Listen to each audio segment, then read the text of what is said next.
What's going on, everybody? Hope all is well. So, Sinners. I saw the movie twice, and for the most part, I enjoyed this movie. Um, the acting was spot on. There was character development, and the cinematography in this movie was amazing, and the music. I say the music was a main character in of itself. But there's one scene in which I didn't like, but I'll get to that shortly. But generally speaking, I enjoy this movie. And what did I think it was overhyped? Yes. I um First and foremost, going into this movie, I had high expectations for it because it's Ryan Coogler and Michael B. Jordan. They teaming up again to bring us like a vampire movie, and I was sold just by seeing that. Like any movie that involves Ryan Coogler, Michael B. Jordan, I'm there. All right. But I thought this movie was gonna be. Um, I thought the pacing would have been a little bit more faster. I didn't expect this slow and steady build up, but I did enjoy it. The pacing was really good. The character development. I mean, for the runtime, it was like what, about 2 hours, 2 hours and like what, 15 minutes. The character development was pretty spot on. They give a lot of background story to each character, and I like the pacing. It was slow and steady build up, but within the first 45 minutes, it was this character development, and then the vampires came into play and whatnot. But yeah, um, first and foremost, the setting. This is in the 1932. This is like Jim Crow, segregation was in full effect, and you got twins played by Michael B. Jordan, Smoke and Stack. They came back to Mississippi Delta, basically to open up their own juke joint. They came back from Chicago, and apparently they were working with Al Capone, and you know, so they came back to open up their own juke joint, and they um, wanted their cousin, played by Miles Caden. Apparently, this is his first role, and he is amazing, hands down. It's safe to say, Miles Caden, also known as Sammy, is the main character.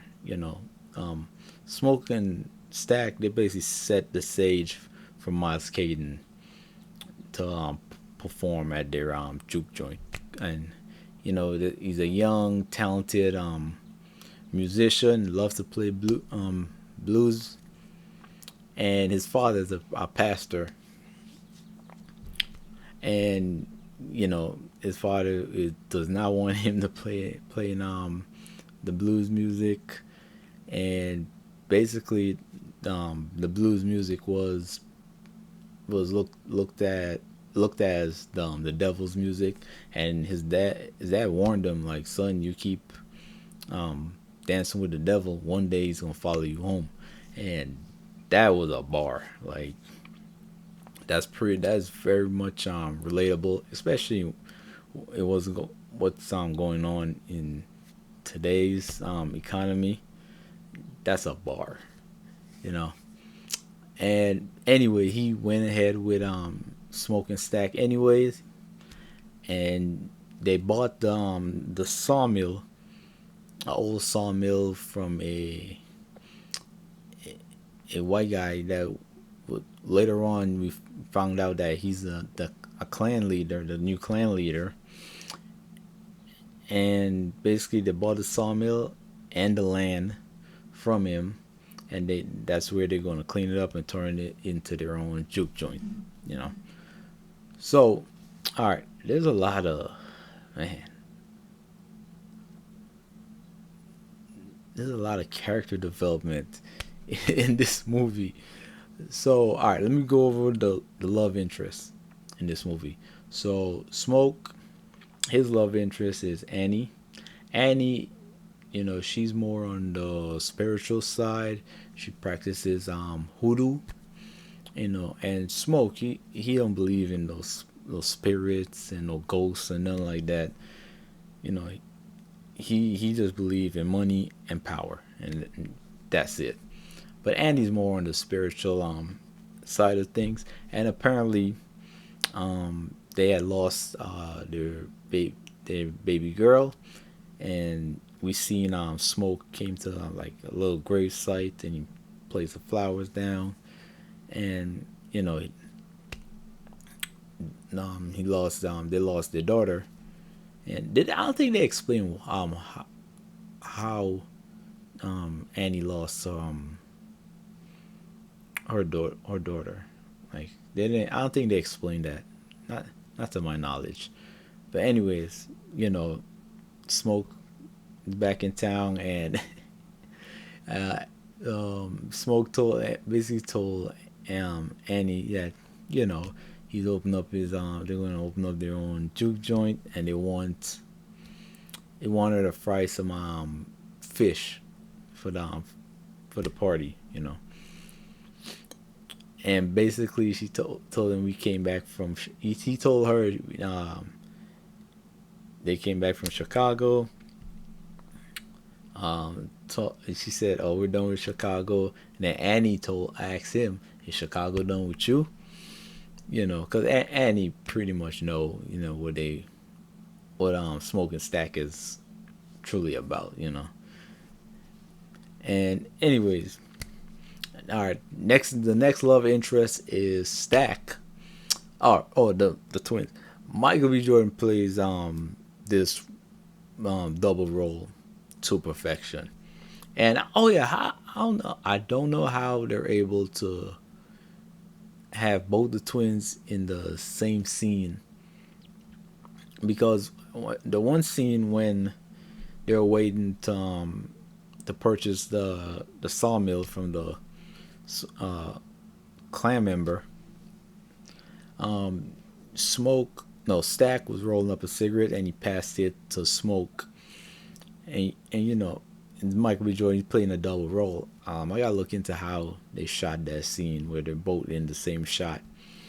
But anyway, Smoke, he's in blue, and Stack, he's in red, but they both have different personalities, and you could tell distinctively who's who based on how they carry themselves.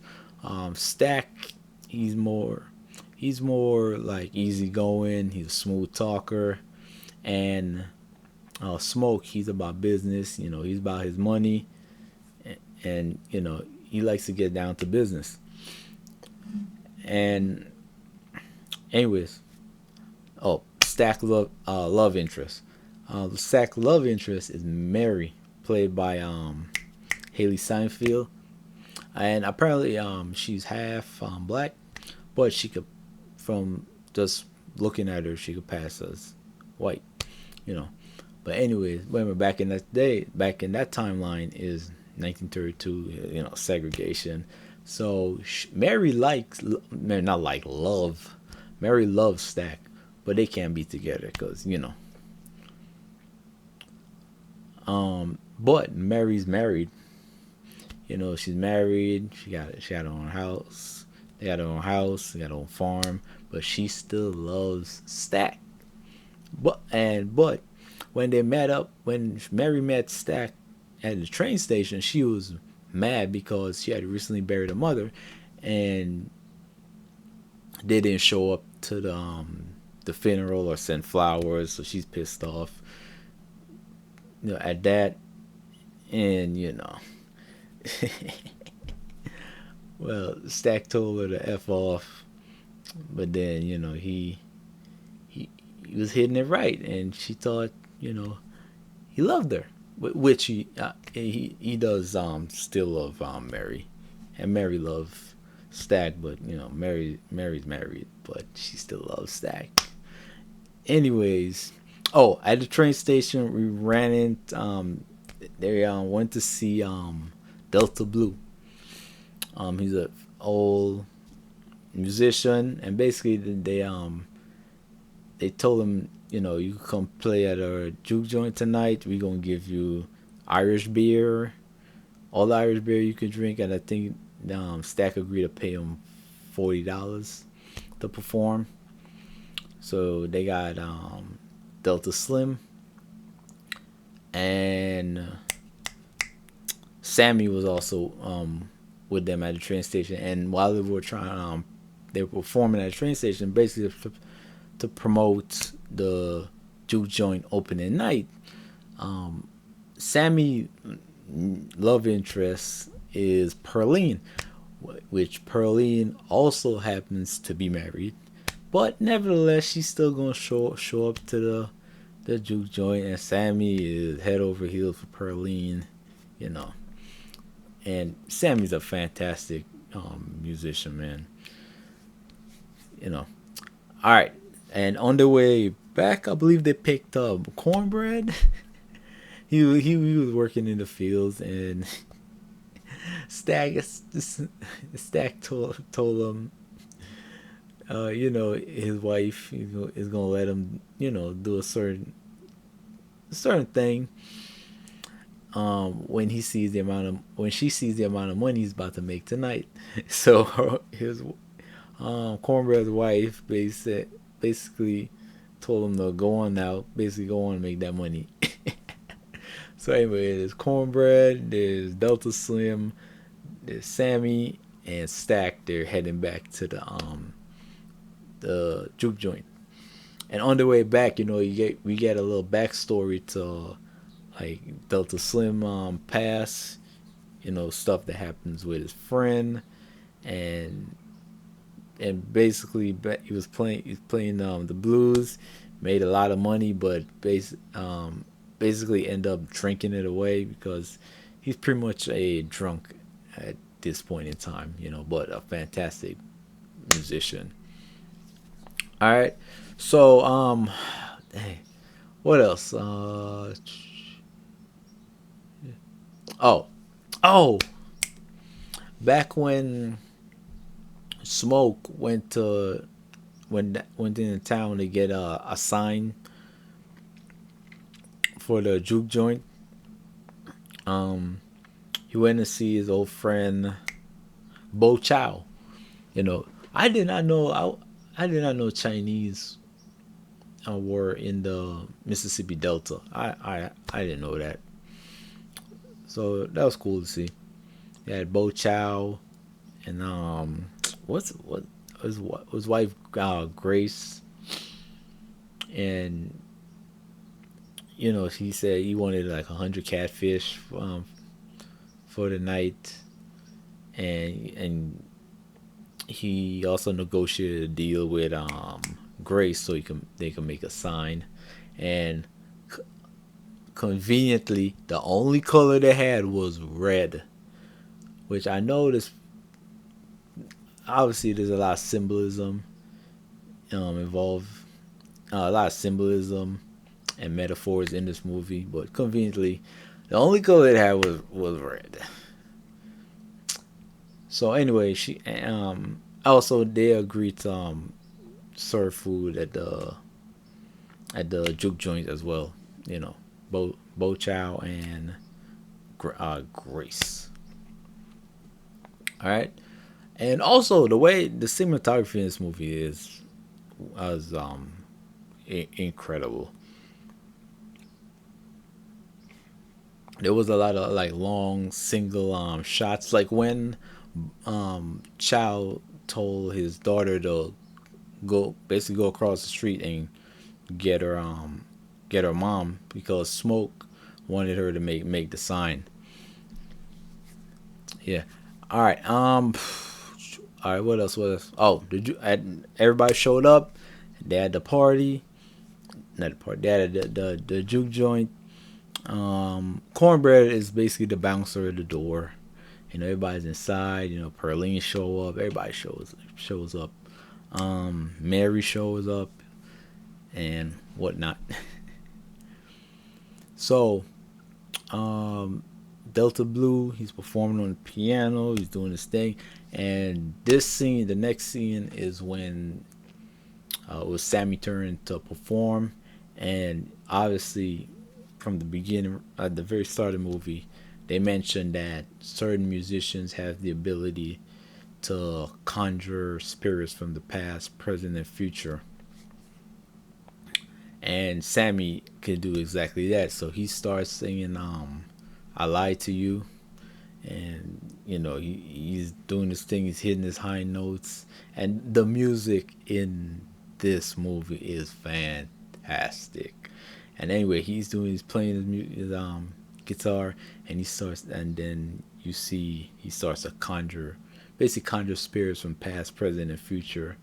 You hear the electric guitar, you see the folk dancers, and all that, and as the camera go around, you see different representation of different forms of music from past, present, and future. It was pretty cool scene, man. And basically, they showed basically the whole juke joint burning down. Like the whole thing was on fire, and everybody's just inside having a good time. And then they pan out to outside the juke joint, and we see Remick and the two clan members. They basically end up turning into vampires, and he's his eyes all red, and he's smiling. But Remick. Yeah, Remick. When we first saw Remick, it seemed like he fell. It looked like he just fell from the sky. I remember watching it, and you hear some like little bat noise, and then you seen him just fall from the sky. He's burning. He got his one eye swollen up, and he knocked on the clan members, two clan members door, and they basically let him in because he bribed them with money and whatnot. And then soon after that, we seen the Choctaw, Choctaw Native Americans. They pulling up. They were basically vampire hunters. That was pretty cool to see, you know.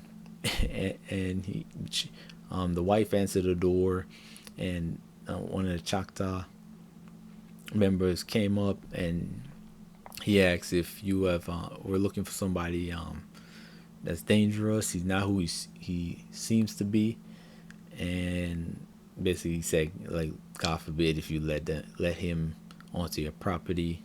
And then by that point the sun was going down, and then it looked like the chief said, hey, we gotta get up out of there. And anyway, they left, and she closed the door, and when she walked back, she went back into the room, and Remick already bitten her husband, and he's like, don't scream, he's all better now, and his face is full of blood, and he looked real sinister sitting there, man, with his long claws and whatnot. Yeah. But all right, back to when he was outside the juke joint, and basically it turns out that Remick is a Irish vampire, and that's pretty interesting. Oh, Jack O'Connell killed his role as Remick, man. He was basically the antagonist of the movie, and basically the head vampire, you know. But he's an Irish vampire, so he's been around for ages. He's seen it all. His people was also under what am I looking for? Oh my god, that's segregation. His people, all right. His people was basically colonized by the British as well. So he's experienced, his people experienced slavery as well. So he's outside, but he didn't like try to like force his way in. Basically, in this movie, the vampires have to be let in, and that was pretty interesting to see. You have to be invited in, you know. They can't just walk right in uninvited. So anyway, they're at the door. They want to get in, and they're playing. And then remember, it's 1932. Like, nah, bruh, nah, we good. Basically, Stack, Smoking Stack, basically all the main characters was at the door, and they were playing, and they were like, nah, we good. Y'all could get on up out of here, and so forth. But anyway, Remick tried to bribe them with money like he did the two clan members when he was knocking on their door. He tried to um, bribe them also with money, saying, we got money to spend. We just here to have a good time, and so forth. And then they rejected him and said, and he told Smoke told Cornbread, do not let him in. And then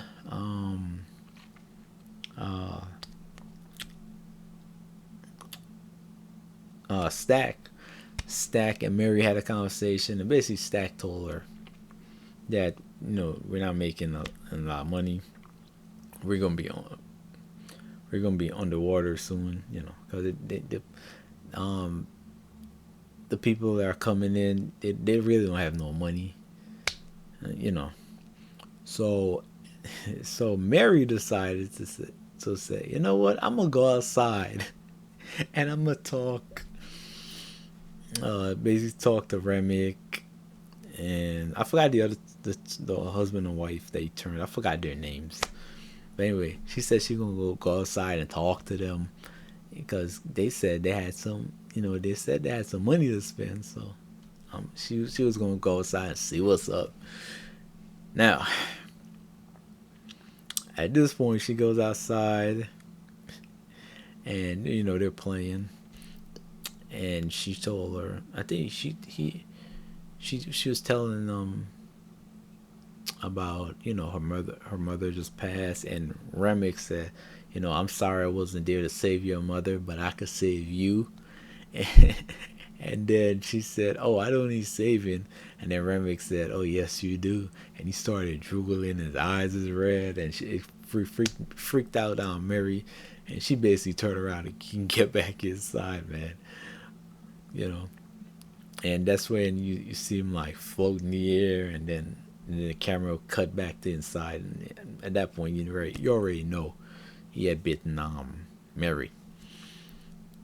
But yeah, Remick was a complex character. He's been around for ages. He's seen a lot of things, and also in this movie the vampires have a hive mentality. I mean mindset. So when he bites somebody, turns somebody, they share their thoughts. You know. So basically, he was offering them a form of like freedom, because remember the time the timeline, uh, 1932. You know, the reason why they open up this juke joint, in my opinion, is just to have some sort of freedom where everybody could come together and just have a great time. You know, and enjoy some music, because remember Delta Slim said blues music is like their form of freedom, because they've been suppressed from so long. So that's this basically true music. That's how they deal with their pain and suffering and whatnot, right?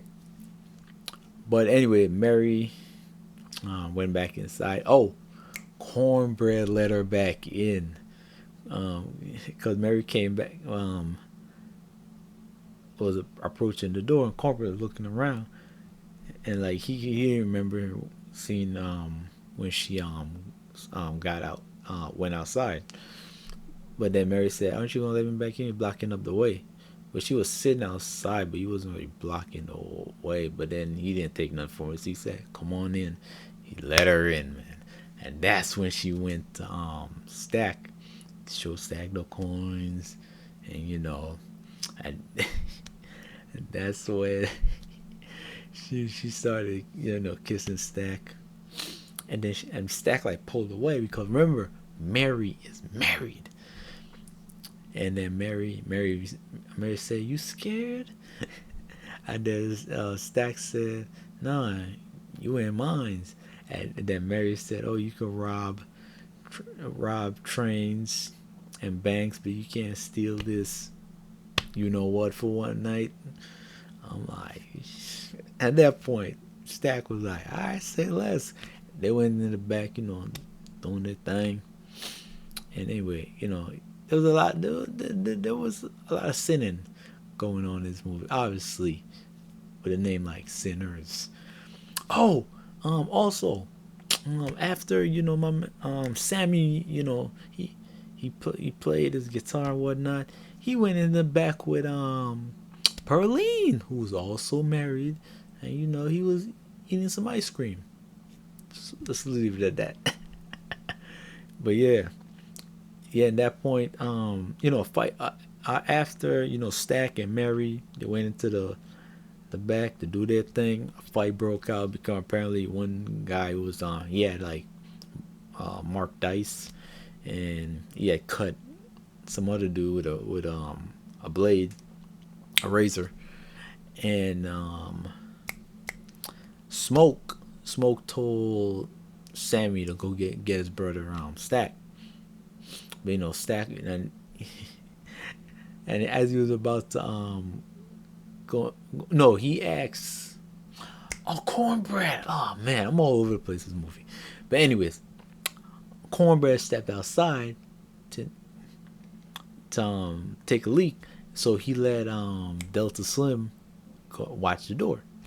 So anyway, he outside. He went outside, so he turned in. They turned him into a vampire, but they don't show it. But anyways, Sammy asked Slim was Stack. I said, "Oh, he in the back, he in the back." And then he walked in, and then Mary and Stack was getting busy. He said, "Oh, snap!" Close the door, and then Slim said, "Oh, he busy in there." And he started laughing.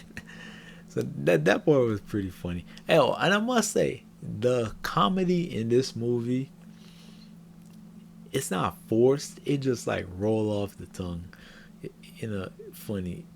It's not something that is kind of like forcing the comedy. It just works well with the flow of the movie.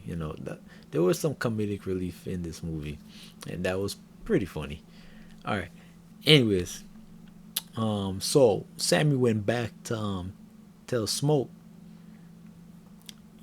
Stack is in there, basically, he busy right now. And basically Smoke said, "I don't care. I need him out here right now." So Smoke went to the back to get Stack, and he said, "All right, I'm coming in. Y'all be decent now." When he opened the door, Mary was biting into Stack, and he like, "What the f?" Like anybody would react. He reacted exactly how anybody would react to seeing that. He's like, "What the f?"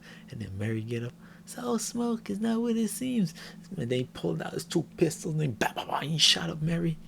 Yo, that scene was pretty cool. When he pulled up in the shot of Mary. Bah, bah, bah, bah. And anyways, Mary basically got up like nothing happened, and she had the most sinister look. And she like, "We gonna kill every last one of you." And she started smiling on Dutch man. She looked evil. And then she literally just ran out the juke joint talking about, "Oh, I'll be back." You know. Yeah, and that was just you know crazy to witness. And anyway, Smoke, they attend to his his brother Stack. He got bitten. He's bleeding out, and then Annie was right there when Smoke shot up Mary, and then they started trying to piece that and figure out what is going on, you know, and then Annie being the one that's more on the spiritual side and the supernatural side of things, she said, "Hey, Smoke, we gotta get his dead body outside."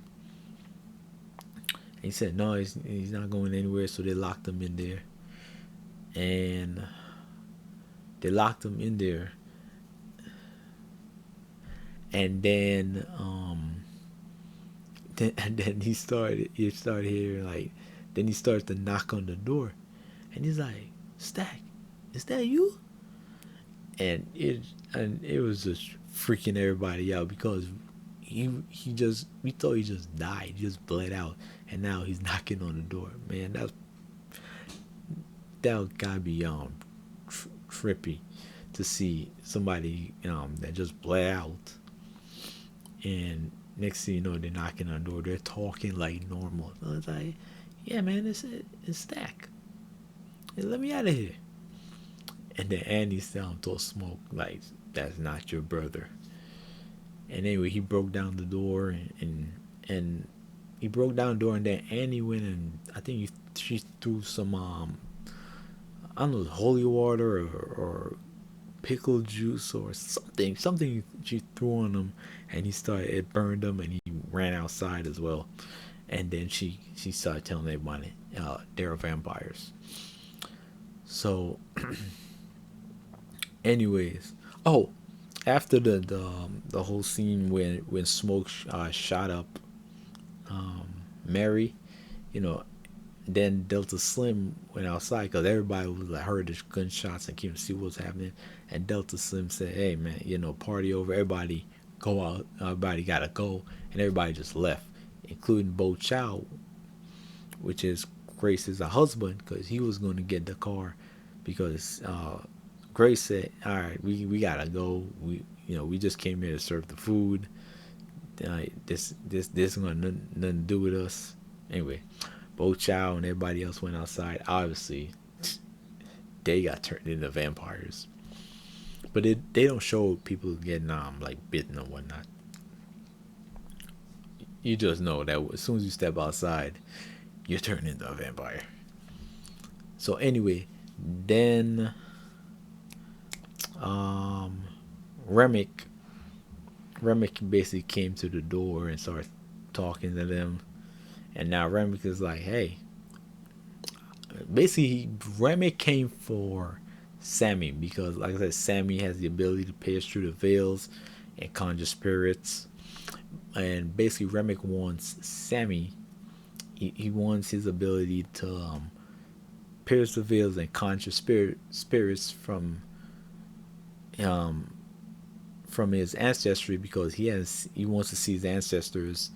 Remick wants to see his ancestors again because he hasn't seen them in ages, and it was from Sammy playing that guitar that's what attracted Remick. So basically, Remick wanted Sammy, and in the meantime, he also offered a form of freedom to everybody else because he said basically your people have left you for dead. Basically what you build here tonight is beautiful, but it was built on a lie because the the man that sold the land and the juke joint to them is the leader of the clan members, and they're gonna come back here and they're gonna kill everybody. And also remember, Stack is now a vampire, and they could share thoughts. And Stack said, "He's right. I could see his thoughts. And this ain't no juke joint. This is a slaughterhouse." So at that point, I ain't gonna lie. At that point, it was pretty. Remick was kind of convincing. Like, hey, it might as well be a vampire. You're basically immortal. You're not gonna feel any pain. and you live forever, but obviously the drawback is you can't go out. um you won't be able to see the sun again, and whatnot. So that Remick basically said, "Hey, come be a vampire. We're gonna be all together." But basically, he was offering them a fellowship, and keep in mind that timeline. I mean, it's worth considering to say the least, But yeah, they refused. They said, "Nah, bro, we good." And then he was talking to Grace, and basically he told Grace that, remember, Grace has a daughter at the supermarket. He says he's gonna go back to pay Grace a visit. He promised her he won't bite her too hard. And at that point, Grace flipped out, and she it's always somebody that is it's always somebody that's gonna crash out in a horror movie, and Grace crashed out basically. She lit a Molotov cocktail. She basically invited the vampires, and she like, come on in. And they try to cover her mouth. She bit Smoke's hand and yelled, "Come on in." At that point, somebody had to crash out, because realistically, if Grace didn't lose it, they could have just stay in the juke joint for the entire night, and the vampires would have to leave before the sun came up.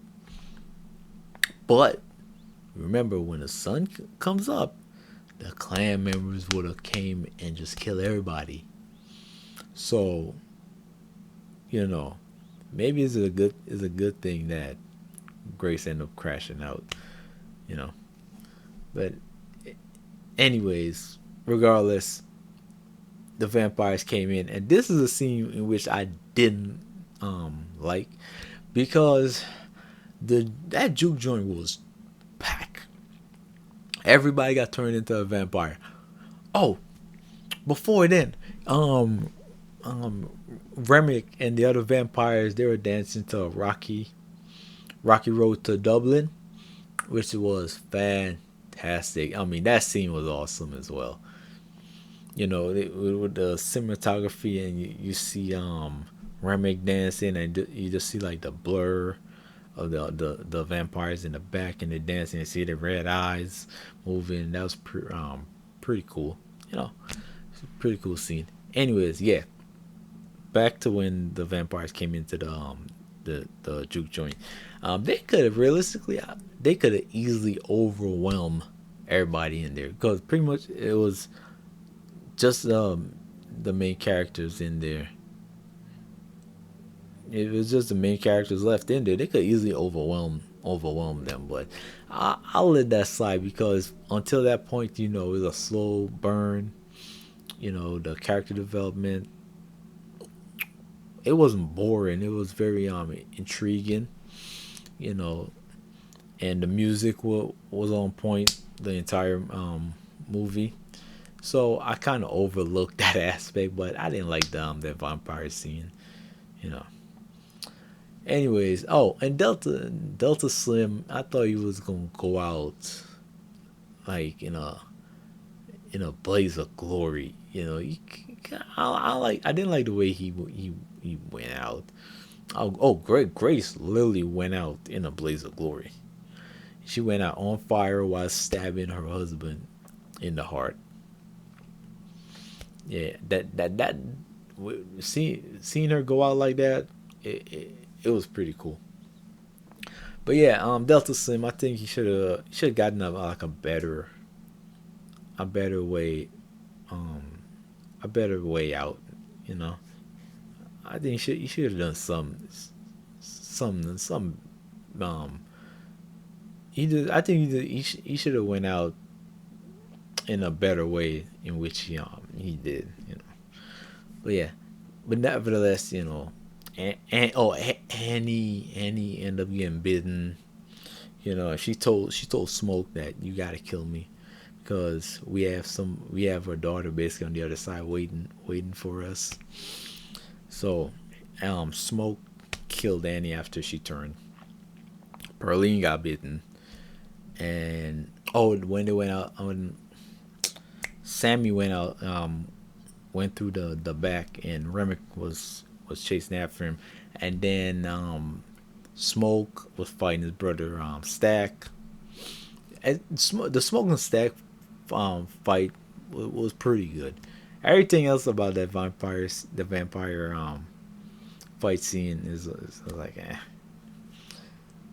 But yeah, and Remick did the show when Remick basically uh, cut slash Sammy in the face. That's how he ended up with the claw marks on his face, and he was basically like baptizing Sammy in the river.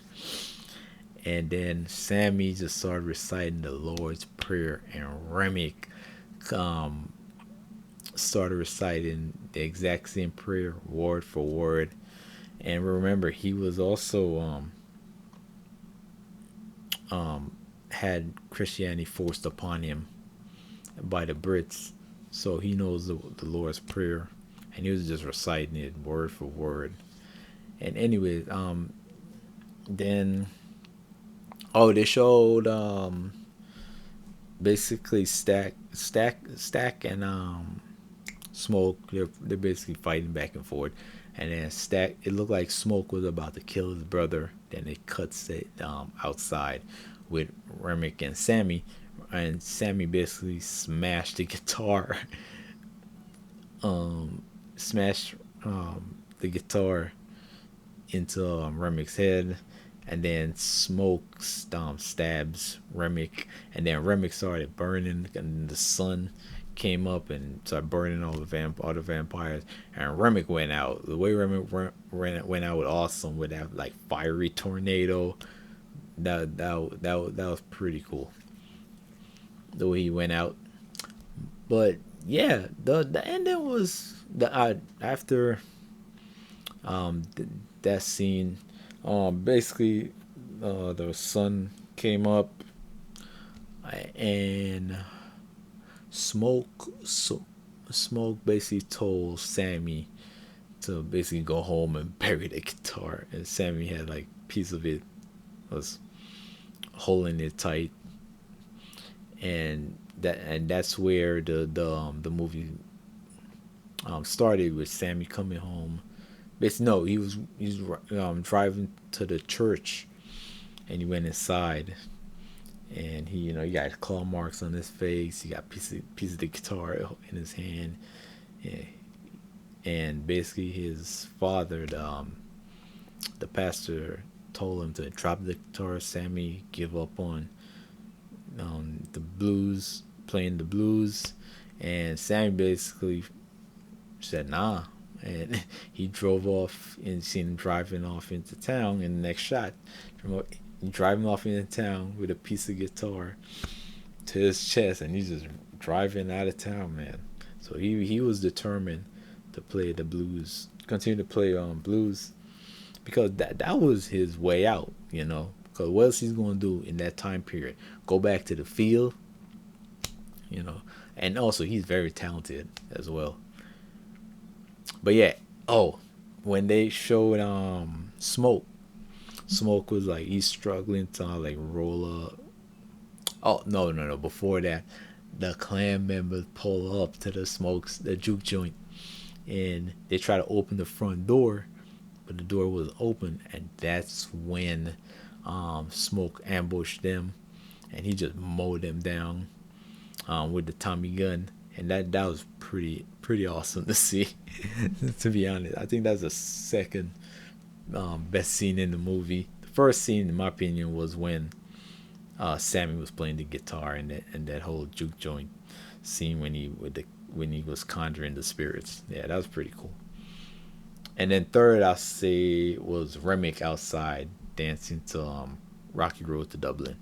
Anyways, after he mowed down the clan members, the head of the clan members, he asked him for a cigarette, and he's smoking it, and he turned to the side, and and basically they showed Annie in the basically in the afterlife, and then she's breastfeeding her baby, um, their baby girl, and she told him, "Hey, I mean, you can hold her, but you gotta put out that cigarette and whatnot." Oh, and Smoke got shot while he was mowing down the clan members, and he was basically dying. And then the head of the clan member, he he was still alive. You know, he was on his way to dying as well. Be like, hey, I can offer you money, you know, and then Smoke just turned him and he just emptied a clip out on out into his body, and he just riddled his whole body with bullets, you know. And then they showed him holding his baby as he passed over, crossed over into the afterlife, man. And that scene was pretty darn cool. Um, and then the mid credit scene, yeah, the mid credit scene. So they went back 60 years. No, they went fast forward 60 years, 60 years, and it's in Chicago, and Sammy, he's old now. He's played by Buddy Guy, the legendary musician, and Sammy still got the the claw mark on his face, and he's at the bar. Oh, he named the bar Pearline after, Pearline, his love interest that that didn't make it out that night. So he's at the bar, he's drinking, and then his bouncer came in and he said, "Yeah, there's two people offering to get in. Should I let them in?" And he said, "Go ahead." And he let them in, and then this was this is 1992, I believe. 1992, and it's Stack and Mary. Now, I didn't catch it the first time I watched the movie, but the second time it clicked because you remember Smoke when he mowed down the clan members. You remember when they tried to open the door, it was locked. Basically Smoke was protecting Stack and Mary in there. I didn't catch that the first time I saw it, but the second time around, it clicked. You know, because I was wondering after the first time I saw the mid credit scene, I was wondering like, wait, they survive? And you know, I'm like, oh, they survived, and it didn't click then, but when I watched it the second time, it clicked. But yeah, so basically Smoke made a deal with Stack to basically leave Sammy alone and let him live out his life. And Stack agreed, and he visited him, and he said, I collect all your records. I think believe he said that one with the Electric album or something like that. He didn't like that one, was trash, and he asked him if he still got it. So he basically